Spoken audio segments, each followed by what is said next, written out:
Welcome to Follow the Money. I'm Eric Bolling. There's a growing movement in this country to fight back against government plans to control how you live, where you live, what you eat, the air you breathe. People are fed up. There it was on the front page of the New York Times this weekend, but instead of praising them, the Times takes a slap at them. Look at the headlines. Activists fight green projects, seeing UN plot. Joining me now is Dan Mitchell of the Cato Institute. Dan, tell us a little bit about this White House Rural Council, sir. It's part of an ongoing effort to further centralize power in Washington, D.C.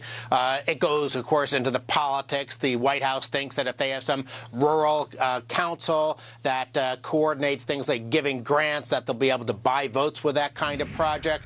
But the really insidious part of it is once you sort of get hooked on that heroin of federal government dependency, then the federal government starts telling the local communities what they're allowed to do, what sort of, we normally think of zoning as relatively benign, but when you get the federal government involved, it starts becoming a lot more onerous with a lot of strings being attached, a lot of controls. And of course, this represents the same sort of busybody, do-gooder, collectivist mindset that you get even at the United Nations with their so-called Agenda 21. A lot of left-wingers just can't stand people living their own lives, making their own decisions. They want some committee, some group, some bureaucracy to plan and control what people are doing. Right. Dan, so I'm reading the New York Times article, and they point out that they clearly stated, they say there's a White House Rural Council. They say there's some sort of tie to Agenda 21, which is the UN's, I guess, global vision of what the White House Rural Council looks like.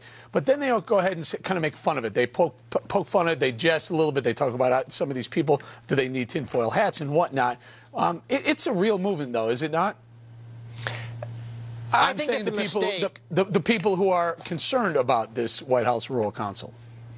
Yeah, there are thousands, if who knows, maybe millions of people around the country concerned about the growing centralization that we see in government. Now, some of these people, no doubt, are too conspiracy-minded. Just because you have left-wingers at the UN and left-wingers in Washington that both happen to think the same thing, it doesn't mean that there's some sinister conspiracy, they're meeting in some smoke-filled back room someplace. No, it just means that there are people who like controlling and dictating to everyone else how they should live their lives. Now, that's not a conspiracy. It's simply the fact that we have a battle between two visions of whether or not government should plan society and whether or not we should have decentralization and let the marketplace and local communities dictate how these things are done. And that's not a conspiracy issue, but it is fundamentally bad policy. But that hits right to the heart of the issue right there. Who should decide where people live, how they live, what they do, where their commerce is, what access they have to services and whatnot? Who should decide that, the market or government? Isn't that the line that we're drawing here? That's fundamentally the issue. To what degree do you want faraway bureaucracies? And frankly, I don't care whether it's a faraway bureaucracy in Washington or a bunch of overpaid fat cat bureaucrats at the UN. It's the same fundamental mindset that's going on here. And let me give you an example for why we should worry about this. Some people say, oh, you're paranoid. Certainly this White House Rural Development Council won't lead to something bad.